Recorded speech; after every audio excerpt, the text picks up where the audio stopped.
तस्स नमो तस्स भगवतो अरहतो सम्मा सम्बुद्धस्स नमो तस्स भगवतो अरहतो सम्मा सम्बुद्धस्स।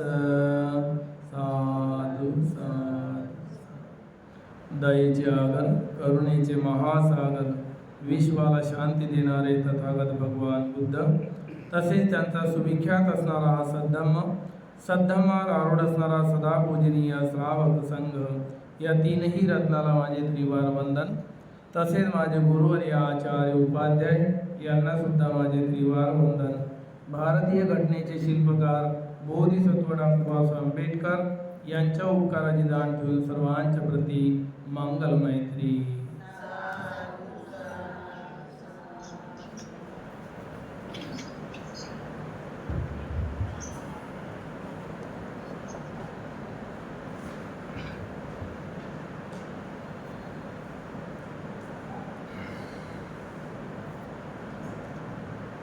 तर आपला कालचा विषय कोणता होता?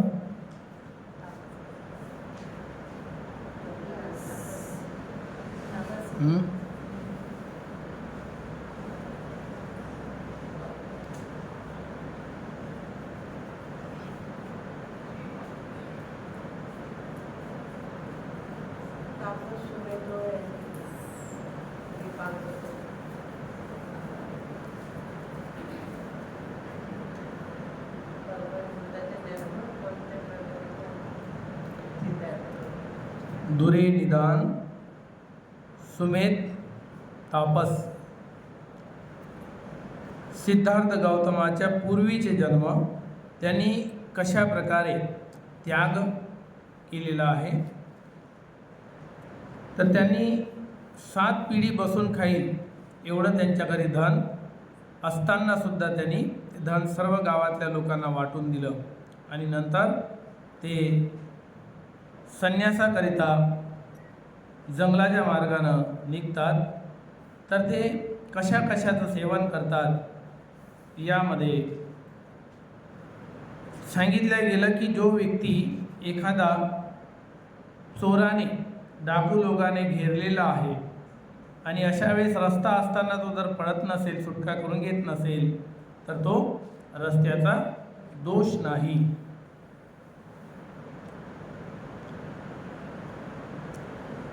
म्हणून डाकू काय आहे? 3 प्रकारचे अग्नी म्हणजे डाकू आहे। कोणते अग्नी आहे 3 प्रकारचे?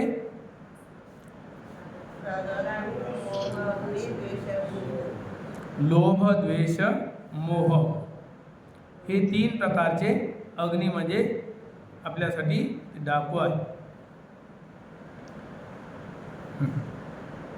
यामध्ये दुरे निदान, यामध्ये भगवंताच्या पूर्वीचा जो इतिहास आहे, त्यांचा त्याग आहे, बुद्ध बनण्यासाठी जो संकल्प आहे, यामध्ये दाखवले गेलेले आहे।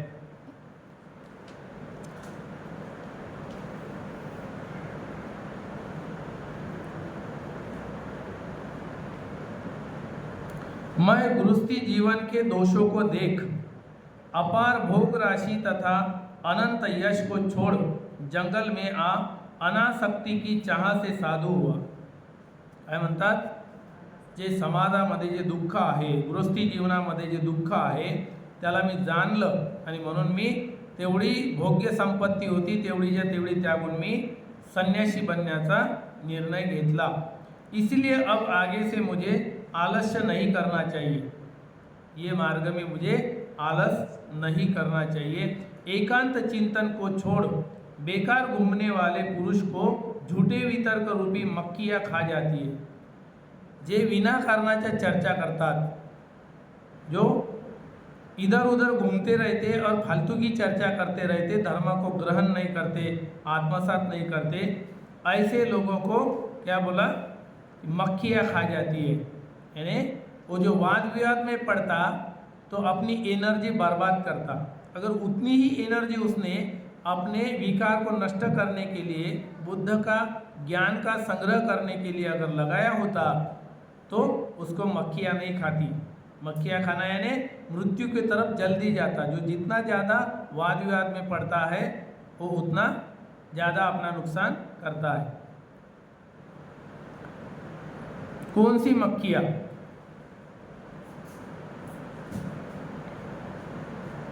इसलिए अब मुझे एकांत चिंतन की वृद्धि करनी चाहिए। मैं गृहस्थ जीवन को संताप समझकर छोड़ बाहर निकला हूँ। यह मेरी मनोहर कुटिया, जिसकी पक्के बेल के रंग जैसी लिपी भूमी, त्यांचं घर सुद्धा इतकं सुंदर होतं, ते सोडलं। चांदी से सफ़ेद दीवारें, कबूतर के पर के रंग सी पत्ते की छत, पांढरशुभ्र त्यांच्या भिंती, कबुतराच्या रंगीबेरंगी पंखासारखे त्यांचं छत,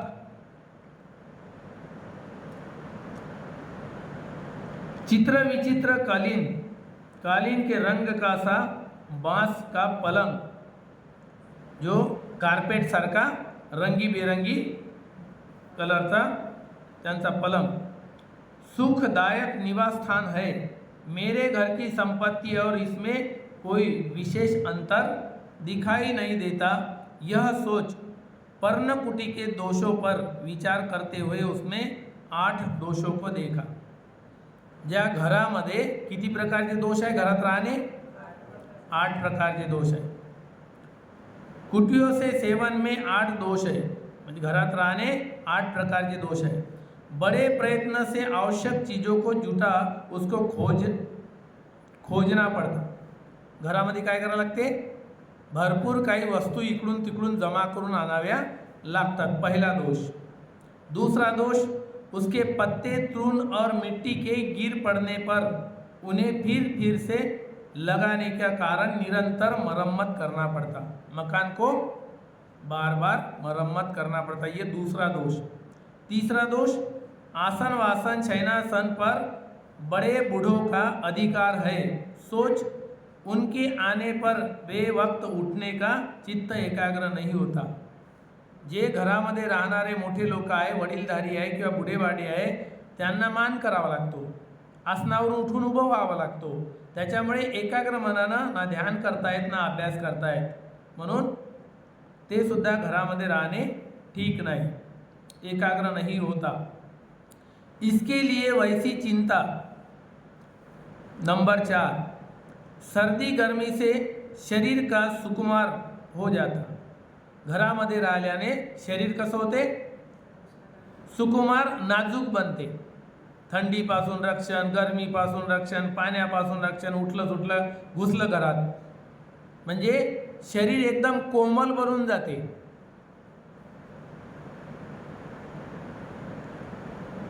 नंबर 5, छिपकर घर में सभी पाप कर्म करके पाप छिपाने की गुंजाइश होना। घरामध्ये काय लपते? याची चोरी केली तेही लपते, व्यभिचार करून आलं तेही लपते, झगडा करून आलं तेही लपते, हत्या करून आलं तेही लपते। घरामध्ये सारं काही लपते, पण बाहेर जर जंगलामध्ये एकांतात राहिलं तर काहीही लपत नाही आणि काही करायला जमत नाही।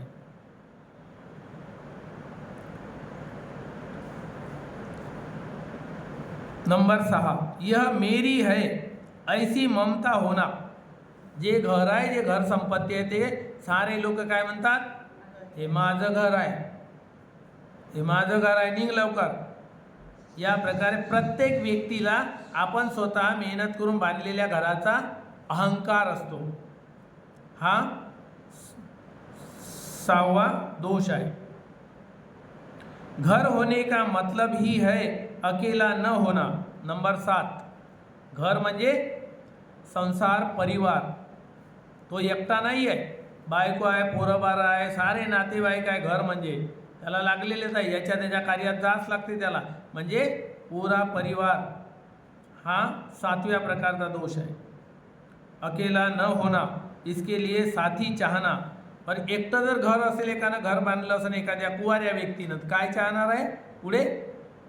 दुसरा कोणीतरी मला साथी पाहिजे सुखदुःखाचा म्हणून लग्न करणार। लग्न झाल्यानंतर पोरं बारा पाहिजे तर पोरं करणार, पोरं बारा झाल्यावर त्याचं लग्न करणार। नातू पाहिजे, पुन्हा नातू वाढवणार, नातू झाले तर पण नातू पाहिजे, म्हणजे संसाराला खतम करण्याची काही गुंजाईश आहेच नाही, उलट वाढवण्याची आहे पण खतम करण्याची. हा आहे कितवा दोष? 7वा. नंबर 8, जू, पिस्सू, चिपकली. आपल्या घरामध्ये काय काय प्राणी राहतात? घरदार राहतात, त्याच्यामध्ये उंदरं, सुजुंद्र्या, चिपकली आदि का आम तौर से बहुत बढ़ जाना 8वां दोष आहे. खूप वाढतात. मग काय करावं लागेल त्याला? वाढल्यावर त्याला सफा करण्यासाठी हत्या करावं लागेल. जू म्हणजे उवा पडतात डोक्यात. पिस्सू, कुत्र्याच्या पाठीवर कसे राहते पिस्सू, पिसोरा, तो हे सुद्धा पडतात घरामध्ये, म्हणजे गादीमध्ये, याच्या त्याच्यामध्ये, खाटेमध्ये खटमल म्हणजे पिस्सू. हा 8व्या प्रकारचा दोष आहे. इन 8 प्रकार के दोषों को देखकर महात्मा ने कुटिया त्याग दी, घर त्यागलं. इसलिए कहा है 8 दोषों से युक्त पर्णशाला को छोड़ दिया. इस 10 गुणों से युक्त वृक्ष के नीचे आ गया. 10 गुणाने सुंदर जागा कोणती आहे? 10 गुणाने सुंदर जागा आहे झाडाखाली राहणे. कहने का अभिप्राय यह है कि कुटिया को छोड़ 10 गुणों से युक्त वृक्ष की छाया में नीचे आ गया हो. वे 10 गुण यह है. तर हे 10 गुण कोणते? 10 गुण या प्रकारे. चीजों के जुटाने की चिंता न होना. पहिला गुण कोणता आहे? फालतूच्या गोष्टीचा संग्रह करण्याची गरज नाही, कारण जंगलात आहे, कुटी आहे.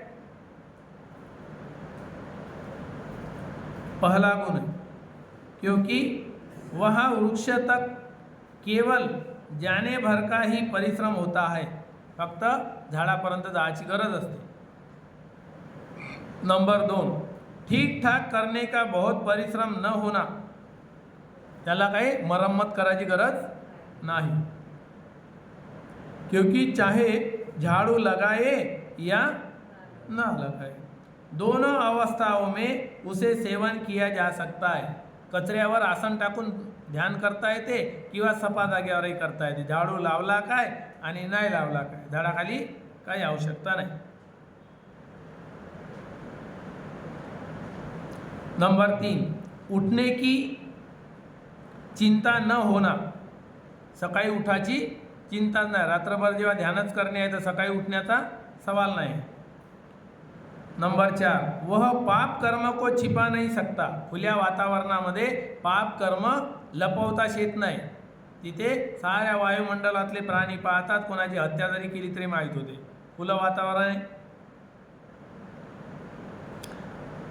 यह छिपा सकना मुश्किल है. चौथा, 5वां, खुले आकाश के नीचे रहने से शरीर जैसा रूखा सूखा हो जाता है. शरीर मजबूत होते. उलट खुल्या वातावरणामध्ये शरीराला जोपासा नाही लागत, त्याला नाजूक बनवण्याची गरज नाही आहे, सुकुमार बनवण्याची गरज नाही. तो उलट कठोर बनते, मजबूत बनते शरीर. थंडीमुळे, पाण्यामुळे, उन्हामुळे, त्याचे चटके जोमल्यामुळे पुन्हा पुन्हा मजबूत बनतो. वृक्ष की छाया में वैसा ही होता है, इसलिए शरीर का रुखाई से बचना. 5वां. नंबर 6, जोड़ने बटोरने की कोई गुंजाइश न होना. संग्रह करून इकडून येऊ दे, तिकडून येऊ दे, जमा करू दे, ठेवू दे, काही आवश्यकता नाही, कारण ते कोणासाठी करणार जमा? एकटा व्यक्ती. गुंजाइश न होना. नंबर 7, घर के प्रति होने वाली आसक्ति का अभाव. आसक्तीच राहत नाही. माझं घर म्हणून अहंकार जागवायची गरजच नाही. नंबर 8, सार्वजनिक शालाओं में से जैसे सफाई या मरम्मत के लिए निकल जाना होता है. जर शाळा असेल, घर असेल, तर सार्वजनिक ठिकाणी जर राहिलं तर काय होते? ते झाडू मारा लागन, पोछाय मारा लागन, रंगोटी करा लागन, तिथे कराच लागन. ते सुद्धा झाडाखालची कटकट त्या या बाकीच्या गोष्टीची नाही आहे झाडाखाली. वैसे यहाँ सेना निकल पड़ना. 8वां आहे प्रसन्नता के साथ रहना 9वां, तो त्याला काही टेन्शन नाही, चोरी जाण्याचं नाही ना, कोणी नेण्याचं नाही, येण्याचं नाही, काही टेन्शन नसल्यामुळे बिनधास्त जीवन जगू शकतो। नंबर 10 वृक्ष के नीचे सभी जगह आसन वासन आसानी से मिल जाने के कारण उसके लिए चाह न होना। 10वां काय आहे, आसन सहज मिळते, नरम गवत काय मिळालं, वाळलेली एखादी पेंडी, पाला काय मिळाला, पाला पाचोळा टाकला, त्याच्यावर आपला कपडा टाकला, संगाटी टाकली आणि ध्यानाला बसलं। काही आसनाची सुद्धा गरज नाही की हे आण की ते आण की असं टाक, काही नाही। उसके लिए चाहना होना 10वां, इस 10 गुणों को देख मैंने वृक्ष के नीचे मैं आया हूँ। यह भावार्थ, मेरा कहने का भावार्थ ये है कि मकान में घर में दोष होते हैं, ये 8 प्रकार के दोष को छोड़ मैंने 10 प्रकार के प्रसन्न करने वाले सद्गुणों की तरफ गया। इन सब बातों का ख्याल कर अगले दिन महात्मा ने भिक्षा के लिए गांव में प्रवेश किया। नंतर काय करतो, भिक्षा पात्र घेतलं की आपल्या गावामध्ये एखाद्या निघालं चारिका करता। गांव में लोगों ने बड़े उत्साहपूर्वक भिक्षा दी। चारिका केल्यानं लोक जोडतात, लोकांच्या मनातलं जे भिक्षूविषयी जे दूषित भाव आहे तो नष्ट होतो वारंवार चारिका केल्याने, तो आणि चारिका करणाऱ्याचा अहंकार नष्ट होतो की मी कोणाच्या भरोशावर नाही, मी चारिका करता म्हणजे माझ्या कमाईचं खाताव, मेहनतीचं बुद्धाने दिलेला आशीर्वाद आहे, तो मला सफलतापूर्वक माझ्या पात्रात कोणी ना कोणी काही ना काही माझ्या पुण्यानुसार टाकणार, तर हे माझ्या मेहनतीचं अन्न झालं। हे दुसऱ्याच्या घरी जाणं किंवा तो निमंत्रण देणं हे तेवढं मेहनतीचं नाही आहे, पण हे भिक्षा अन्न पात्रातलं भिक्षाटन करून खाणे खूप लाभदायक आहे। बिमाऱ्या होत नाही त्यानं, या अन्नानं अजिबात बिमाऱ्या होत नाही, कारण ते स्वतःच्या मेहनतीचं असते आणि ज्या सर्व बुद्धांनी जो नियम पाळलेला आहे त्या नियमानुसार असते। परंतु हा काही सध्या म्हणजे भिक्षुही नाही आहे आणि ना बुद्ध आहे, हा एक संन्यासी आहे आणि संन्यासी हा नियम पाळत आहे की जंगलातले नियम कसे असतात।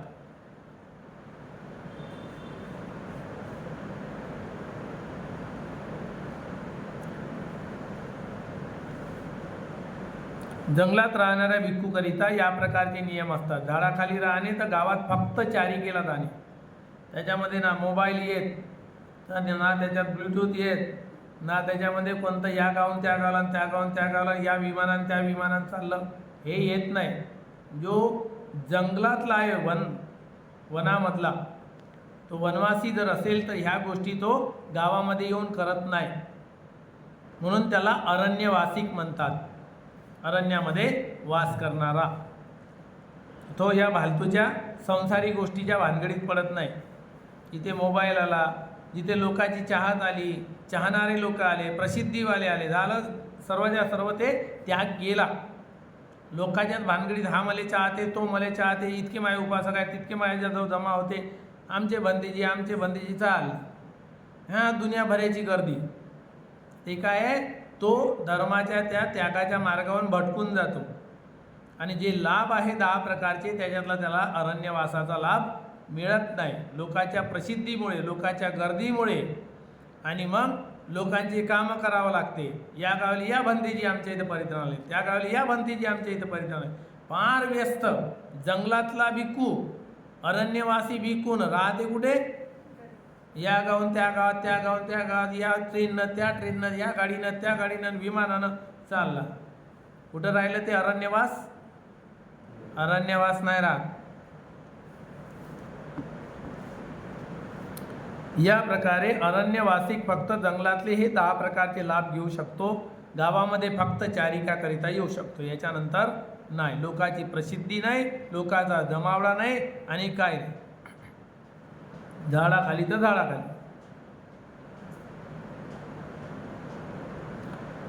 भोजन समाप्त कर आश्रम को लौटे और बैठकर सोचने लगे। चारिका करिता आले, भिक्षाटना करिता गावात आणि ते भोजन झालं एका झाडाखाली, पुन्हा आपल्या झाडाखाली जाऊन विचार करू लागले। मैं समझता था आहार नहीं मिलेगा, त्यांच्या मनात काय भावना होती? मला वाटत होतं की मला भोजन मिळते का नाही का गावात गेल्यानंतर। यह सोच मैं प्रवचित हुआ। यह चिकना चोपड़ा आहार अभिमान और पौरुष में मदों को बढ़ाने वाला है। जे चांगलं चांगलं खातो ना, पुरणपोळी दे, भजे दे, हे बनव ते बनव, हे चिकना चोपडा खाल्ल्याने शरीरामध्ये ताकद येते खूप। मग त्या ताकदीमुळे काय होते? याला मारू दे, त्याला शिवी देऊ दे, त्याच्याशी झगडू दे, हे सारा मद शरीराचा। म्हणून भोजनाची गाथा दिली भगवान बुद्धांनी। काय म्हणते? न मदाय न मंडनाय न विभूषणाय, म्हणजे मौज मस्ती करिता भोजन नाही आहे, शरीर फुगवण्याकरिता नाही आहे, सौंदर्य वाढवण्याकरिता नाही आहे, खेळण्या बागडण्यासाठी नाही आहे। कशासाठी आहे मग? पुराणंच वेदनं पटिहंखामी नवंच वेदनं न उपपादिसामी। भुकेचा जो जुना रोग आहे तो नष्ट करण्याकरिता आणि नवीन वेदना भुकेच्या उत्पन्न होऊ नये याकरिता। यात्राच मे भविष्यती अनवज्यताच भासो विहारो छाती। ब्रह्मचर्याचं पालन करता यावं आणि भविष्य काळात माझी जीवन यात्रा सुखपूर्वक चालावी याकरिता भिक्षाटनाचं भोजन आहे। हे जे लोक भोजन देताना त्या भोजनाचा अर्थ तो आहे। शरीर फुगवण्यासाठी नाही, सुंदरता दिसण्यासाठी नाही आहे, खूप वाढलं पाहिजे बैलासारखं शरीर याच्यासाठी भोजन करणे नाही आहे। आणि चवीसाठी सुद्धा नाही आहे। हे चांगलं नाही बनवलं, हे टेस्टी नाही बनवलं, हे टेस्टी बनवायला पाहिजे होतं, याच्यासाठीही नाही आहे। म्हणून भिक्खू ते वाच्यता करतच नाही, जे आहे त्याचं तो मनन करतो। पटिसंका योनिसो पिंडपातं, हे जे मी भोजनाचं जे स्वीकार करत आहे, ज्या माझ्या पात्रात पडलेलं आहे याचा स्वीकार करत आहे, या कामासाठी मी स्वीकार करत आहे। म्हणून त्यांना विचार झाला होता की मला भोजन भेटते का नाही का। पण त्यांनी जेव्हा आता पाहिलं तर या चिकन्या चोपड्या भोजनानं काय होते? मोद उत्पन्न होते। मदों को बढ़ाने वाला है। इस प्रकार के आहार से उत्पन्न दुख का अंत नहीं है। इसलिए मैं बोए जोते अनाज से बने भोजन को त्याग सिर्फ वृक्षों से गिरे फल को खाऊंगा। इथे काय ते? अंशन, शरीराला तडा देणे, हे एकच फळ खाणे, एकच दाण्यावर राहणे, हे सिद्धार्थ गौतमाने केलं ना 6 वर्ष। पण काय भेटलं? अंशन, शरीराला तडा देणे हा एक हीन मार्ग सांगितला जेव्हा त्यांना बुद्धत्व प्राप्त झालं तेव्हा। तोपर्यंत हे सारं करत आले। सुमेध नावाचा तापस इथून सुरुवात आहे। हे सारं पूर्व अनेक जन्मामध्ये करत आले आणि नंतर पुन्हा बोधिसत्वाचा जन्म झाला सिद्धार्थ गौतमचा, त्यांनीही तेच केलं की जुने मार्ग शोधत गेले की याने मार्ग मिळेल, यानं ज्ञान मिळेल, पण ज्ञान मिळालं नाही। आखर त्यांना मध्यम मार्गाचा अवलंब करावा लागला, भोजन घ्यावं लागलं आणि भोजनाशिवाय एनर्जी येत नाही हे कळलं तेव्हा भोजनानेच ज्ञानप्राप्ती होते। हे कळल्यावर त्याने भोजन एक टायमाचं घेऊन मध्यम मार्गाने चालण्याचं ठरवलं। भोजन का त्याग सिर्फ वृक्ष से गिरे फल को खाऊंगा। अब से उसने इसी तरह का भोजन ग्रहण कर योगाभ्यास में लगे रह 1 सप्ताह के अंदर ही 8 समापत्तियां और 5 अभिज्ञाओं को प्राप्त किया। केव्हा? सुमेध नावाचा तापस होते तेव्हाच काही विद्या प्राप्त केलेल्या होत्या त्यांच्यात। नाही तर साधा व्यक्ती जर म्हणलं की जाणं जंगलाच्या मार्गाने निघेल का आमच्यासारखा? पुण्य पाहिजे ना, पुण्यपारमी पाहिजे, आतमध्ये आपल्या अंदर पुण्याचा साठा पाहिजे, तसा त्याग पाहिजे। म्हणून घर सोडत नाही, गाव सोडत नाही, त्याच्यामुळे पावर नाही आहे। गेलं तर मग काय वाघ भेटते का, साप भेटते का, काय भेटते का, भीतीपोटी सुटत नाही। म्हणून ते अनेक जन्मामध्ये त्यांनी ते करत आलेले आहे, म्हणून शेवटी बुद्धत्वासाठी ते कामी पडलं। एका जन्मातलं पुण्य नसते, एका जन्मातलं कार्य नसते, अनेक जन्मातून तो हळूहळू बनत येत असतो। 8 समापत्ती आणि 5 अभिज्ञा तेव्हाच प्राप्त झाल्या होत्या। इसलिए कहा है, बोए जोते अनाजों को बिल्कुल त्याग दिया और अनेक गुणों से युक्त वृक्षों से गिरे फल को ग्रहण किया। वहाँ बैठे खड़े और टहलते योगाभ्यास में लगे रहे, सप्ताह के अंदर अभिज्ञा बल को प्राप्त किया। अभी दीपंकर बुद्ध का दर्शन। इस प्रकार अभिज्ञा बल को प्राप्त कर तपस्वी सुमेध के दिन समाधी सुख में बीत रहे थे। सुमेध तापसाचे दिवस समाधीमध्ये चालले होते। इसी समय दीपंकर नामक बुद्ध संसार में उत्पन्न हुए। सुमेध नावाचा तापस इकडं आपला तपस्या करत आहे आणि तिकडं बुद्धाची उत्पत्ती झालेली आहे।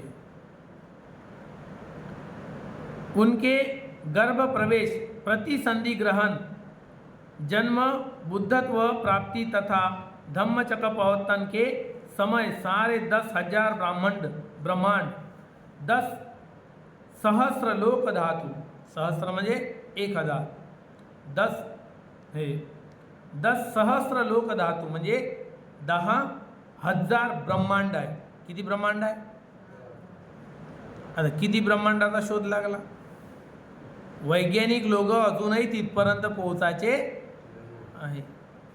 10,000 ब्रह्मांड आहे आणि जोपर्यंत बुद्धाचा पावर जाते तोपर्यंत 10,000 ब्रह्मांड कंपित होतात। त्याच्या पलीकडे आहे, पण यांचा पावर तिथपर्यंत गेला तर 10,000 ब्रह्मांडामधल्या लोकधातू कंपित झाल्या। जसा गर्भात प्रवेश झाला दीपंकरचा तशा 10,000 लोकधातू कंपित झाल्या।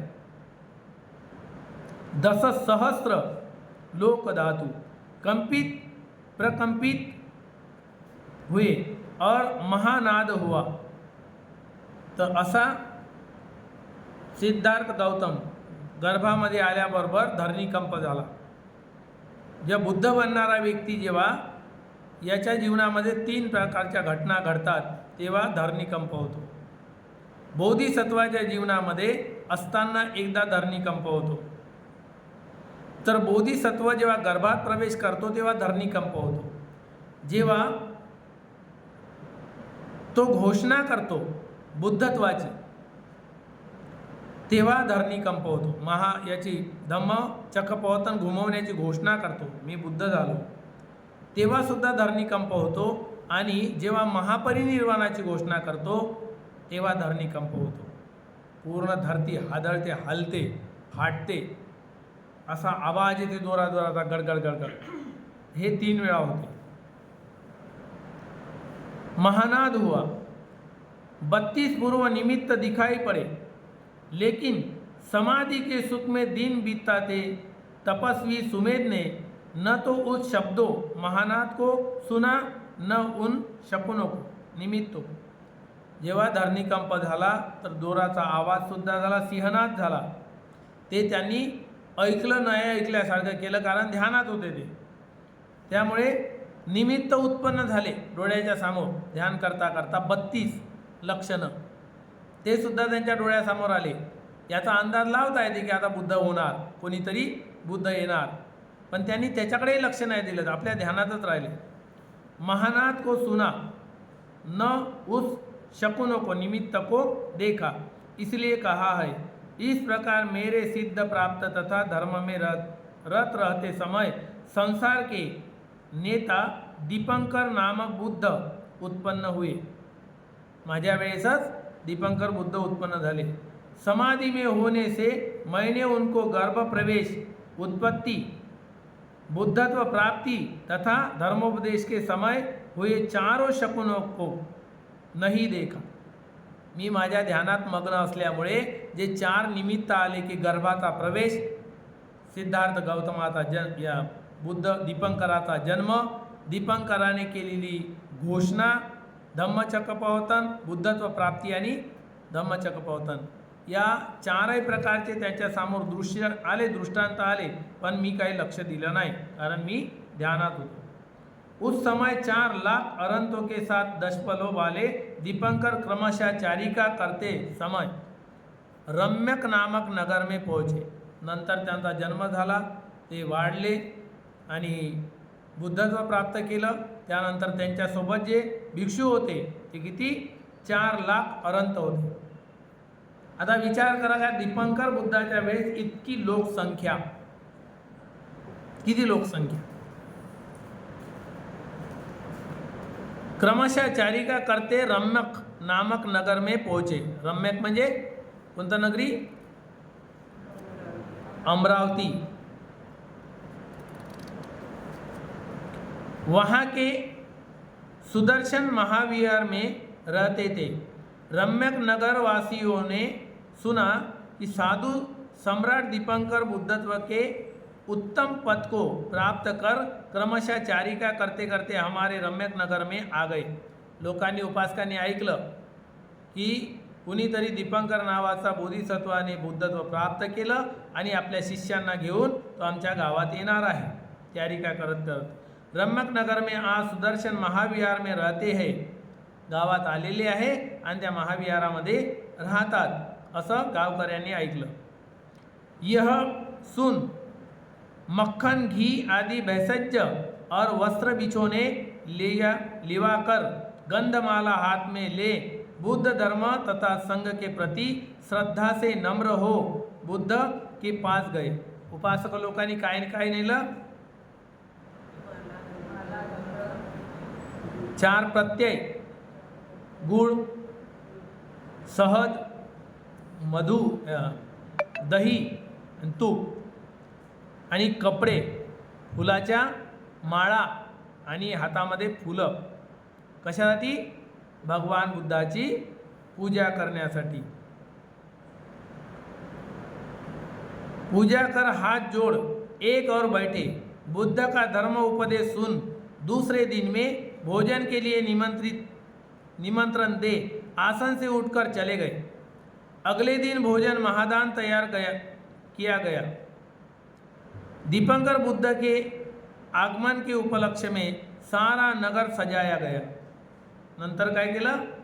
पूर्ण नगर भगवान बुद्धाच्या येण्याच्या तयारीमध्ये पूर्ण नगर सजवण्यात आलं की बुद्ध येणार आहे आमच्या गावात, म्हणून पुऱ्या नगराला सजावट करण्यात आली.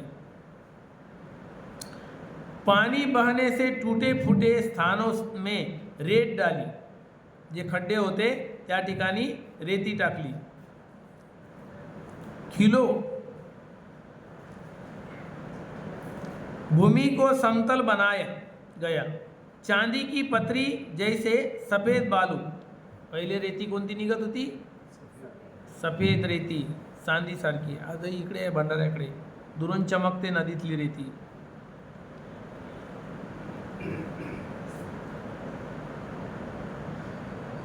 फैलाया गया. खिलों और फूलों की वर्षा की.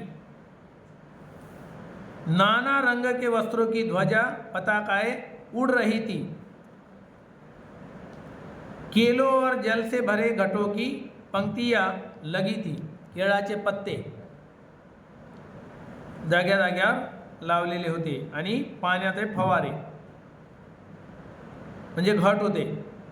डोक्यावर जसे आपण घट घेतो ना, इतर लोक जे घट घेतात डोक्यावर तांब्याचे किंवा मडके याचे मातीचे, ते घट परंपरा तिथून दीपंकर बुद्धाच्या वेळेसच घटाची हे घटों की पंक्तियां लगी हुई थी. उस समय तपस्वी सुमेध ने अपने आश्रम से ऊपर उठकर लोगों के सिर पर से आकाश मार्ग से जाते हुए उन संतुष्ट मनुष्यों को देख सोचा इसका क्या कारण है. तो तपस्वी वरून गेला जंगलातून काय चालू आहे म्हणून पाहासाठी. आकाश मार्गाने आला आणि हे काय चालू आहे म्हणून तो पाहू लागला आणि विचार केला इसका क्या कारण है. हे सारे लोक जे नगराला सजवत आहे याचं काय कारण आहे. फिर आकाश से उतर कर एक और खड़े हो गया. रिद्धिबल होतं त्याच्याजवळ आकाश मार्गाने उडण्याचं. सुमेध तापसाजवळ तो आकाश मार्गाने आला जंगलातून. लोक एवढं मोठं हे करत आहे, काय करत आहे म्हणून ते बघण्यासाठी. एका बाजूला उभा राहिला खाली उतरून. उसने पूछा ओ तुम इस मार्ग को किसके लिए अलंकृत कर रहे हो. उपासकांना विचारलं की हे तुमची जे सजावट आहे ही कशासाठी आहे. इसीलिए कहा गया है सीमांत प्रदेश में बुद्ध को निमंत्रित कर संतुष्ट चित्त हो लोग उसके आवागमन मार्ग को ठीक कर रहे थे. त्याला माहीत पडलं बुद्ध येणार आहे आणि त्या रस्त्याला म्हणून ठीक केल्या जात आहे, चांगलं केल्या जात आहे. मैं उस समय अपने आश्रम से निकल कंपित वल्कल वस्त्र के साथ आकाश मार्ग से जा रहा था. लोगों को प्रमुदित प्रसन्न चित्त संतुष्ट देख उसी समय आकाश से उतर लोगों से पूछा, यह जन समूह प्रमुदित प्रसन्न संतुष्ट हो किसके कारण, किसके आने के कारण मार्ग ठीक कर रहे हो. मैंने पूछ लिया. लोगों ने कहा, बनते सुमेध, क्या तुम नहीं जानते दीपंकर दास दिव्य बल वाले बुद्ध हो. बुद्ध झालेले आहे इथे, तू नाही जाणत, तुला नाही माहीत बुद्ध या धरतीवर आहे. अपने श्रेष्ठ धर्म का प्रचार आरंभ कर विचारते हुए हमारे नगर में पहुँच महासुदर्शन महाविहार में वास कर रहे हैं. तुला माहीत नाही महाविहारामध्ये भगवान बुद्ध थांबलेले आहे. हमने उन भगवान को निमंत्रित किया है. भगवान बुद्ध को, दीपंकर बुद्ध को हमने गांव में निमंत्रित किया है, इसीलिए उस भगवान बुद्ध के आने के मार्ग को अलंकृत कर रहे हैं. तपस्वी सुमेध सोचने लगा, बुद्ध. अचंबित झाला तो. अचानक त्यानं कय्यो जन्माच्या नंतर एक शब्द ऐकला, तो बुद्ध. बुद्ध शब्द ही ऐकायला भेटत नाही. ज्या लोकांच्या चित्तामध्ये बुद्ध शब्द होता ना, तो शब्द घेऊन मरण पावले, त्याच लोकांना आठवते बुद्ध शब्द म्हणलं का. नाही तर अनेक जन्मात आठवतच नाही बुद्ध काय आहे. तर याच्या चित्तात होतं मरताक्षणी, तेव्हा त्याने जाणलं की बुद्ध, कारण तो तपस्वी आहे आणि त्याला माहीत आहे लक्षणं ते प्रगट झालेली आहे की कोणीतरी बुद्ध येणार. तेव्हा त्याने शब्द ऐकला लोकांच्या मुखातून, तो अचंबित झाला की बुद्ध, काय म्हणता तुम्ही, बुद्ध. अशा प्रकारे तो बुद्ध के आने के मार्ग को साफ कर रहे. त्याने ऐकलं, शब्द का सुनना भी लोक में दुर्लभ था. बुद्ध नावाचा शब्द ऐकणे सुद्धा दुर्लभ होते. पुढे तसंच होणार. कय्यो कल्पापर्यंत बुद्ध नावाचा शब्द ऐकायला मिळत नाही. त्यावेळेस सगळीकडे हाहाकार माजतो. कापणे, चोरणे, लूटणे, सब हे चालते. बुद्ध के जन्म लेने की तो बात ही क्या.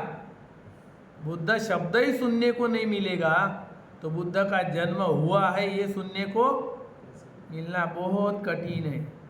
मुझे भी इन मनुष्यों के साथ मिलकर बुद्ध दशबल का मार्ग अलंकृत करना चाहिए. त्याच्या मनात हा भाव आला की आपल्या नगरामध्ये भिक्खू संघ येत आहे, भगवान बुद्ध येत आहे, तर आपण काय केलं पाहिजे, माझं पण थोडंसं पुण्य झालं पाहिजे, माझं पण योगदान झालं पाहिजे. म्हणून काय करतो, मला पण एखादी काम द्या. बुद्धाच्या रस्त्यातला एखादी दगड, कचरा, काहीतरी नाली हटवण्यासाठी मला पण काम द्या, माझं पण पुण्य होईल. अशा प्रकारे त्याच्या मनात ती भावना आली. अलंकृत करना चाहिए यह सोचकर उसने उन मनुष्यों का कहा, भो मित्रा, यदि तुम इस मार्ग को बुद्ध के लिए अलंकृत कर रहे हो तो भी इसका एक भाग दो. मला पण एक भाग सफाई करायला द्या. मैं भी तुम्हारे साथ मिलकर मार्ग को अलंकृत करूँगा. मी पण मार्गाची साफसफाई करील. उन्होंने अच्छा कहकर स्वीकार कर तपस्वी सुमेध दिव्य शक्तिधारी है, यह जान आप इस स्थान को अलंकृत करें. त्यांनी जाणलं होतं की हा तपस्वी खूप दूर पोचलेला आहे, दिव्य शक्तिधारी आहे, दूरचं जाणतो. हे त्या लोकांनी जाणलं होतं. म्हणून त्याने काय केलं की तू एक काम कर, भगवान बुद्ध याच मार्गाने येणार आहे आणि इथूनच जाणार आहे, तर तू हे पाणी वाहणारी नाली साफ कर. भगवान बुद्धाच्या पायाला कीचड लागता कामा नये म्हणून त्याला ते स्थान दिलं. सुमेध ने बुद्ध के ध्यान से